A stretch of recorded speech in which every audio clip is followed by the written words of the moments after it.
নমস্কার দর্শক বন্ধুগণ, সাধক জীবন চ্যানেলে সকলকে স্বাগত জানাই। আজকে অলৌকিকতা তীর্থে তীর্থে মন্দিরে মন্দিরে এই বইটি থেকে লেখকের মুক্তিনাথ দর্শনের কিছু অভিজ্ঞতার কথা।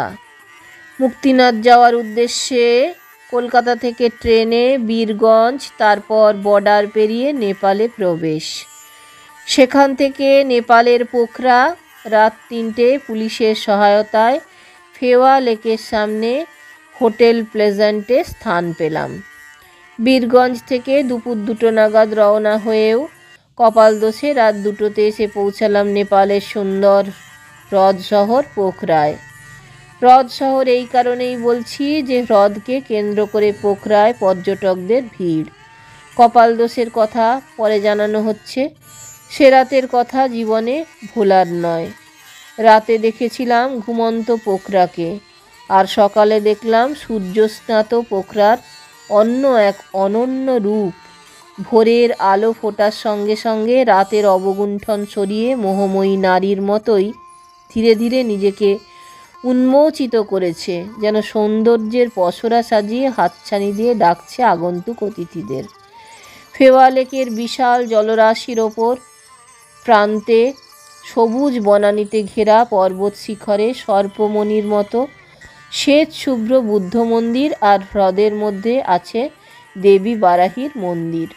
মাথার ওপর নিষ্কলঙ্ক তুষার কিরীটের মতো অন্নপূর্ণা, 1, 2, 3 ও ধোলাগিরি পর্বত যেন ধ্যানমগ্ন গিরির তপস্বী। লেকের জলে তাদের প্রতিবিম্ব প্রতিফলিত হচ্ছে। বিস্ময়ে তাদের দিকে তাকিয়ে যেন কোনো এক স্বপ্নালোকে বিচরণ করতে থাকি। যাত্রাসঙ্গী বাবুর তাগাদার সম্বিত ফেরে, কাকু চলো, দেরি হয়ে যাচ্ছে। কাল প্লেনে যাওয়ার সময় তো ওই শৃঙ্গগুলির পাশ দিয়েই যাব, তখন তো অনেক কাছ থেকে দেখা যাবে ওগুলি। হাঁটতে হাঁটতে ভাবি প্রকৃতির খেয়ালে কখন যে কি হবে বাবু সে ধারণাই নেই। ছোট্ট শিশু যেমন আপন খেয়ালে গান গায়, নাচে, হাসে, তেমন প্রকৃতিও নিজের খেয়ালে এই বিশ্বে সর্বক্ষণ কত কী না ঘটিয়ে চলেছে। কে দেখবে আর না দেখাবে তার জন্য বসে থাকে না। কাল যখন প্লেনে ওই বরফাচ্ছাদিত শৃঙ্গগুলির পাশ দিয়ে যাব, তখন হয়তো মেঘের আড়ালে মুখ ঢেকে থাকবে। প্লেনের টিকিট কনফার্মড করে ফেরার পথে হ্রদের ধারেই অবস্থিত অন্নপূর্ণা কনজারভেশন এরিয়া প্রজেক্টের অফিসে যেতে হলো পারমিটের জন্য। মুক্তিনাথ অন্নপূর্ণা স্যাংচুয়ারির আওতায় পড়ে, তাই প্রত্যেক পর্যটককে এই এলাকায় প্রবেশ করতে হলে 1 কপি ফটোসহ নির্দিষ্ট পরিমাণ টাকা জমা দিতে হয়। এই অবসরে জানিয়ে রাখি মুক্তিনাথ সম্বন্ধে পুরাণের কিছু কথা। পীঠ নির্ণয়তন্ত্রের মতে 11 পীঠ হল গণ্ডকী। পতিত হয়েছিল সতীর গণ্ডদেশ।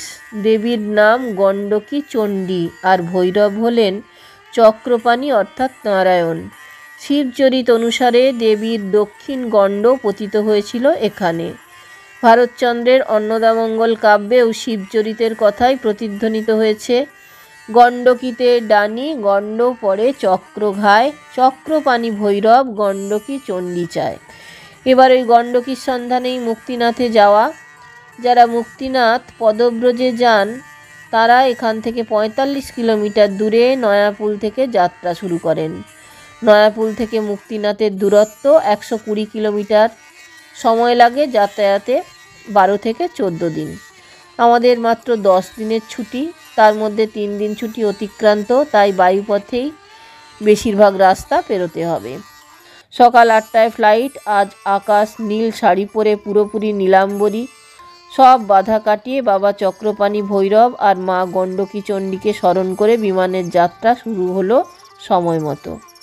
ছোট প্লেন, তাও কিছু সিট খালি। আসলে মে মাসে এ সময় বিদেশি ট্যুরিস্ট আসেন না, তাদের সময় নভেম্বর থেকে ফেব্রুয়ারি। এখন পর্যটকদের বেশিরভাগই ভারতীয়। এর মধ্যে প্লেনটি শূন্যে গা ভাসিয়ে অন্নপূর্ণা পিকের ওপর দিয়ে ভেসে চলেছে। মনে হচ্ছে হাত বাড়ালেই যেন ছোঁয়া যাবে। আহ, কি অপূর্ব দৃশ্য! পুরো শৃঙ্গটাই বরফে ঢাকা। চারদিকে শুধু বরফ আর বরফ, মাঝে কিছু শৃঙ্গ জেগে আছে শুধুমাত্র নিজেদের অস্তিত্ব জানান দিতে, ঠিক যেন মরুভূমির বুকে পিরামিড। বর্ণাতীত নয়ন সার্থক করা স্বর্গীয় দৃশ্য। আবার প্লেন যখন মেঘের মধ্যে ঢুকে পড়ে তখন কিছুই আর দেখা যায় না। প্লেন তখন গোত্তা মেরে মেরে উড়ে চলে। মনে পড়ল গতকালের কথা। বীরগঞ্জ থেকে বেরিয়ে পোখরার উদ্দেশ্যে আসার সময় 3বার গাড়ির টায়ার ফেটে যায়। ঈশ্বরের কৃপায় একবারও আমাদের গাড়ি কখনো দুর্ঘটনায় পড়েনি। পাহাড়ি রাস্তায় গাড়ি চলতে চলতে গাড়ির টায়ার ফাটা খুবই ভয়ঙ্কর, কারণ এতে দুর্ঘটনা হওয়ার সম্ভাবনা প্রায় 90% থাকে। এইভাবে প্রথম রক্ষা পাওয়ার পর আবার আরেক সমস্যায় পড়লাম। এবার অবশ্য শুধুই আমাকে নিয়ে। রাত 11টা নাগাদ রাতের খাবার খাওয়ার পর পেটে কেমন অস্বস্তি লাগতে থাকে। এক সময় প্রকৃতির ডাক এলো। তখন জোরালো হেডলাইট জেলে ঘন অন্ধকার ভেদ করে গাড়ি এগিয়ে চলেছে চিতোয়ান ফরেস্টের কাছ দিয়ে। আমার অনুরোধে ড্রাইভার গাড়ি থামাতে বাধ্য হলো। বিপদে না পড়লে এই জায়গায় কেউ গাড়ি থামায় না। গাড়ি থামতেই জলের বোতল নিয়ে ছুটলাম গভীর অন্ধকারে। হঠাৎ শুনলাম বিকট হাতির ডাক। পিছনে তাকিয়ে দেখলাম আমার থেকে প্রায় 150 ফুট দূরে মস্ত বড় এক হাতি একটি বাচ্চা হাতিকে নিয়ে দাঁড়িয়ে সুর তুলে ঘন ঘন ডাকতে লাগলো। রাগে যেন ফুঁসছে। আর কোনো দেখাদেখির চেষ্টা না করে যেভাবে দৌড়ে এসেছিলাম প্রাণ বাঁচাতে দৌড়ে একদম গাড়িতে গিয়ে উঠলাম। পিছনে পিছনে হাতিটিও প্রায় এসে গেছিল, শুধু বাচ্চার জন্য জোরে দৌড়ায়নি, তাই বেঁচে গেলাম এই যাত্রা। ঠান্ডার মধ্যে কপালে ঘাম ভরে গেছে। গাড়িতে বসা আমার বন্ধু ও পরিজনেরা হাতির ডাক শুনে খুবই চিন্তায় পড়েছিল। আমাকে দেখে সবাই আশ্বস্ত হলো। তারপর রাত 2টোর সময় এসে পৌঁছলাম পোখরায়। তখন সব হোটেলই বন্ধ, যেগুলি খোলা সেগুলিকে কোনো ঘর ফাঁকা নেই। বাধ্য হয়ে গাড়ির মধ্যেই ভোর হওয়ার অপেক্ষায় সময় কাটতে লাগালাম। ঘণ্টাখানেক পর নেপালে পুলিশ এসে আমাদের উদ্ধার করে। এর মধ্যেই আমাদের উড়োজাহাজ এয়ারপোর্টে নামার সংকেত দেয়। আবহাওয়া অনুকূল থাকায় মাত্র 25 মিনিটে জুমসুমে প্লেন অবতরণ করল। জুমসুম অন্যান্য পাহাড়ি শহরের মতোই জমজমাট। এখানেও অনেকগুলি দর্শনীয় স্থান আছে, কিন্তু আমরা এসেছি পীঠ পরিক্রমা আর শালগ্রাম শিলার উৎস সন্ধানে, তাই সেদিকে মন না দিয়ে যাত্রার জন্য তাড়াতাড়ি গাইডের সন্ধান পেলাম। ট্যুরিস্ট অফিস ও পুলিশ চৌকিতে পারমিট চেক করার পর সামান্য আহারাদিতে সেরে পীঠ দেবীকে স্মরণ করে যাত্রা শুরু করলাম। বাঁ দিকে আর ডান দিকে উচ্চ গিরিশ্রেণী, মধ্য দিয়ে বয়ে চলেছে পবিত্র খরস্রোতা কালীগণ্ডকী। তাকে সঙ্গে নিয়েই এগিয়ে চলা। এই অঞ্চল বছরের অধিকাংশ সময় বরফাচ্ছাদিত থাকে, সেজন্য প্রকৃতি বৃক্ষহীন, পর্বতগুলি রুক্ষ ও শ্রীহীন। একমাত্র কালীগণ্ডকী নদী গর্ভধারিণী মায়ের মতো সুধা দান করতে করতে এগিয়ে চলেছে সমভূমির দিকে। গিরিখাতের মধ্যে প্রচণ্ড হাওয়ার বেগ থাকায় হাওয়ার সঙ্গে ধুলো, বালি, এমনকি জলের ঝাপটাও চোখে মুখেও গায়ে লাগতে থাকলো। পথ চলায় মুশকিল হয়ে উঠল। গাইড জানালো সকাল 10টায় আগে এই পথটুকু অতিক্রম করতে হয়। এজন্য অনেকে এক রাত্রি জুমসুমে রাত্রিবাস করেন। পরদিন সকালে মুক্তিনাথের উদ্দেশ্যে এগিয়ে চলেন, কিন্তু আমাদের তাড়া আছে, তাই সেই সময় আসার জন্য একটু কষ্ট মেনে নিতে হলো। চোখে রোদ চশমা লাগিয়ে ধীরে ধীরে আমরা হাঁটতে থাকলাম। টানা 2 ঘন্টা হাঁটার পর পৌঁছলাম একলাবাটিতে। সেটি একটি ছোট্ট শহর। দুপুরের খাওয়া সেরে নিলাম, সঙ্গে নিয়ে নিলাম ঠান্ডা জল। আবার হাঁটা, উঁচু নিচু পথ বেয়ে এগিয়ে যাওয়া। বেলা 4টে নাগাদ কাগাবেনি পৌঁছলাম। এখানে কয়েকটি হোটেল আছে আর রয়েছে আইএসডি এবং এসটিডির বিশেষ সুবিধা। পড়ন্ত বেলায় বেশ ঠান্ডা অনুভব হচ্ছে, তাই দেরি না করে থাকার জন্য একটি হোটেলের ব্যবস্থা করলাম। এখানকার প্রায় সব বাড়ির দরজার ওপর বিভিন্ন গৃহপালিত পশুর মাথা বা শিং টাঙানো। অধিবাসীদের অধিকাংশই বৌদ্ধ ধর্মাবলম্বী, তাই অশুভ শক্তির প্রভাব দূর করতে এই ধর্মীয় ব্যবস্থা। এই যাত্রাপথের একটা সুবিধা হলো সঙ্গে কোনো লটবহর নেওয়ার প্রয়োজন নেই। শুধু একটি বর্ষাতি, কিছু শুকনো ফল আর একটু পানীয় জল। প্রয়োজন মতো খাদ্য, লেপ, কম্বল ইত্যাদি সবই হোটেলে পাওয়া যায়। আজ একটু তাড়াতাড়ি শুয়ে পড়লাম, কারণ আগামীকাল প্রায় 60 ডিগ্রি উচ্চতায় 9 কিলোমিটার পথ হাঁটতে হবে। তাছাড়া হাঁটাহাঁটিতে শরীর বেশ ক্লান্ত, এক ধাক্কায় অনেকটা পথ ওপরে উঠে আসাতে এই হিল সিকনেস হয়েছে। এটা সবারই হয়, এটা নিয়ে চিন্তা করছি না। মুক্তিনাথ ও নারায়ণকে স্মরণ করে ঘুমিয়ে পড়লাম।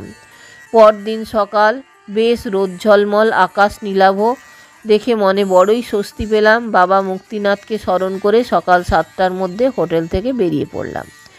হেঁটে চলেছি দুপাশে গিরিপ্রাচীরের মধ্য দিয়ে, সঙ্গী সেই পবিত্র মাতা কালীগণ্ডকী। এত ঠান্ডা, তবুও কপালে বিন্দু বিন্দু ঘাম ফুটে উঠেছে। ক্লান্ত শরীরে আরও কিছুটা এগিয়ে যাওয়ার পর পৌঁছলাম খিংড়া গ্রামে। চা পানের জন্য ক্ষণিকের বিশ্রাম, তারপর আবার পথ চলা।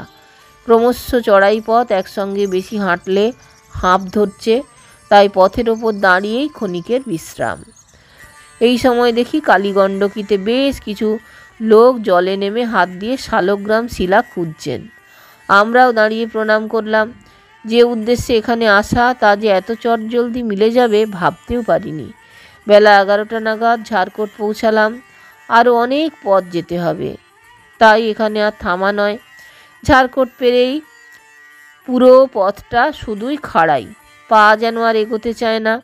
ওদের আশ্বস্ত করলাম আর বেশি দূর নয়। পথ চলায় কষ্ট লাঘবের জন্য পথে দাঁড়িয়েই ওদের শোনালাম এক তীর্থের উৎপত্তি কাহিনী।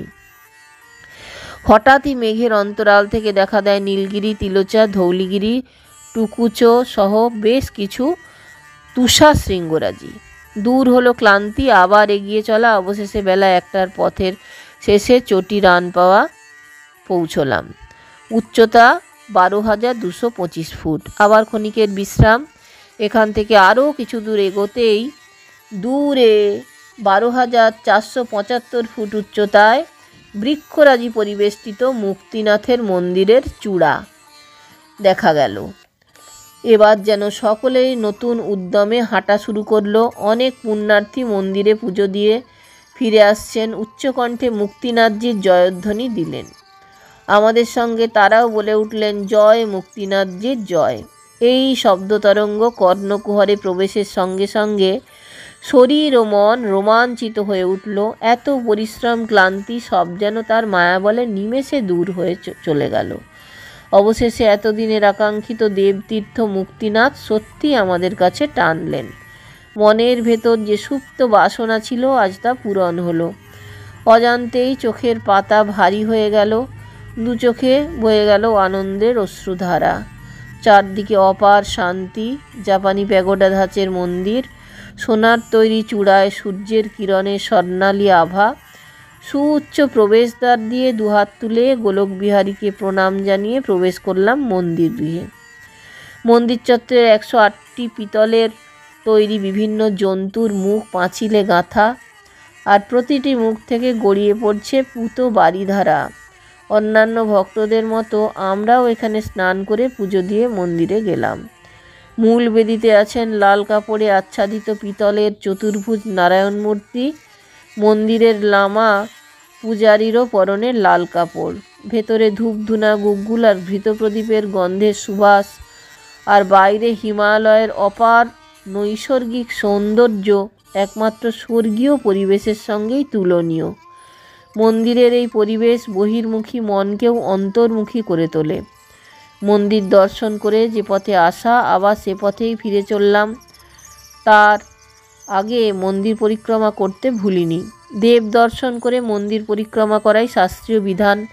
লামা পুরোহিত জানালেন কুণ্ডের মধ্যেই সতীপীঠের অবস্থান, আর ভৈরব হলেন স্বয়ং নারায়ণ।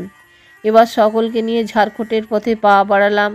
শুনলাম এখানে পাহাড়ের গায়ে এক বাঙালি সাধু বাবা আস্তানা করেছেন। ক্ষণিকের বিশ্রাম আর শালগ্রাম শিলা সম্বন্ধে অদম্য জানার কৌতূহল নিয়ে উপস্থিত হলাম বাবার দরবারে। সাধু বাবা রক্তবসন পরিহিত, হাতে গলায় রুদ্রাক্ষের মালা, গালে এক মুখ কাঁচা পাকা দাড়ি, কপালে সিঁদুরের টিপ, আর তার হাতে ত্রিশূল নিয়ে কম্বলের ওপর বসে আছেন। বয়স বোঝবার উপায় নেই। কয়েকজন ভক্ত তাকে ঘিরে নানা চাওয়া পাওয়ার বাসনা জানাচ্ছেন। আমি তখন উপস্থিত হতেই দেখলাম বাবা সকলকে সরিয়ে দিলেন।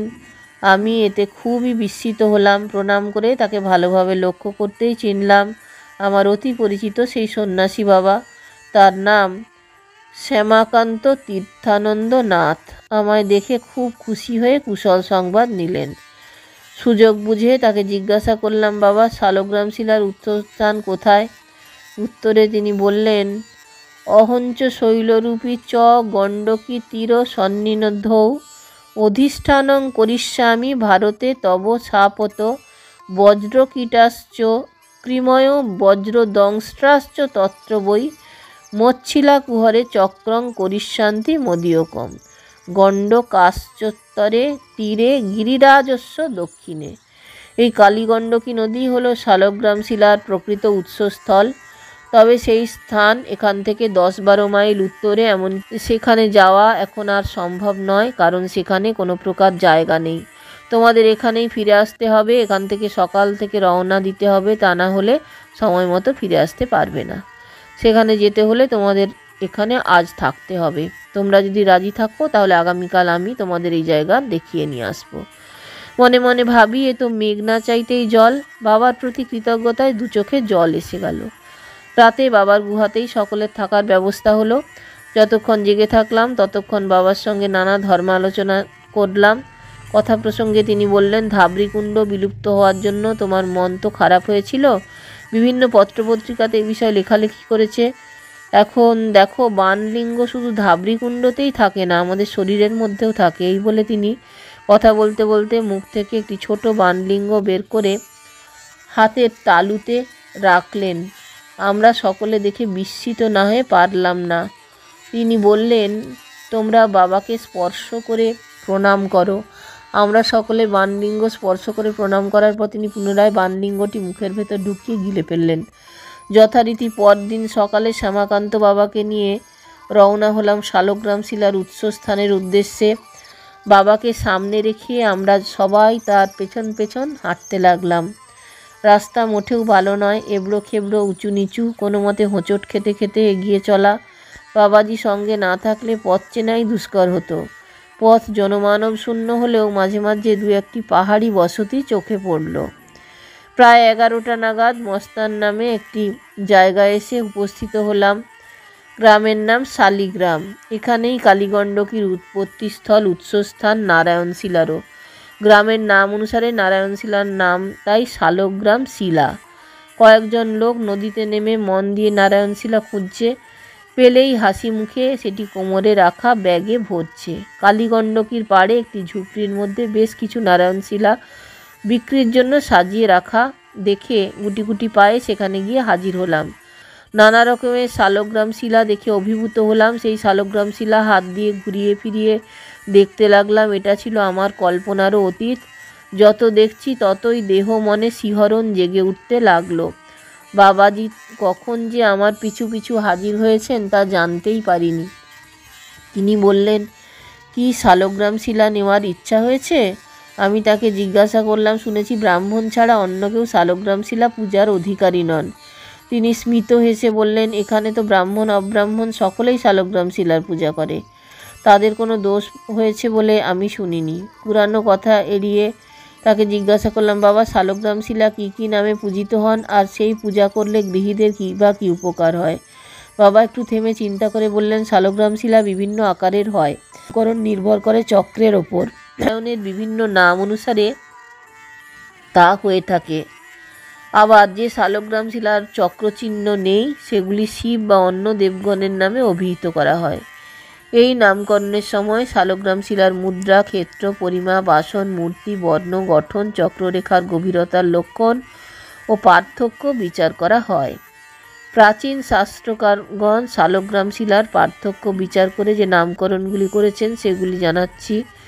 মৎস্য, কূর্ম, লক্ষ্মীনারায়ণ, জনার্দন, বাসুদেব, দামোদর, অনন্ত, প্রদ্যুম্ন, অনিরুদ্ধ, নারায়ণ, বরাহ, নৃসিংহ, লক্ষ্মী নৃসিংহ, বামন, পরশুরাম, রামচন্দ্র, বলভদ্ররাম, সুদর্শন, পরমেষ্ঠী, বিষ্ণুদেব, শ্রীধর, ত্রিবিক্রম, হয়গ্রীব, গদাধর, কৃষ্ণদেব, চতুর্মুখী পুরুষোত্তম, শঙ্কর্ষণ ইত্যাদি। এছাড়াও শিব, হরিহর, গণেশ, সূর্য প্রভৃতি নাম। এই ব্যাপারে ব্রহ্মবৈবর্ত পুরাণের প্রকৃতি খণ্ডে 21 অধ্যায় তার পদ্মপুরাণে বিস্তৃত বিবরণ আছে। দর্শক বন্ধুগণ, যদি ভালো লাগে তাহলে অবশ্যই চ্যানেলটা একটা লাইক শেয়ার সাবস্ক্রাইব করার অনুরোধ রইল। সকলকে অজস্র ধন্যবাদ চ্যানেলে এসে আপনাদের সময় দেবার জন্য। শীঘ্রই ফিরে আসছি পরবর্তী পর্বে।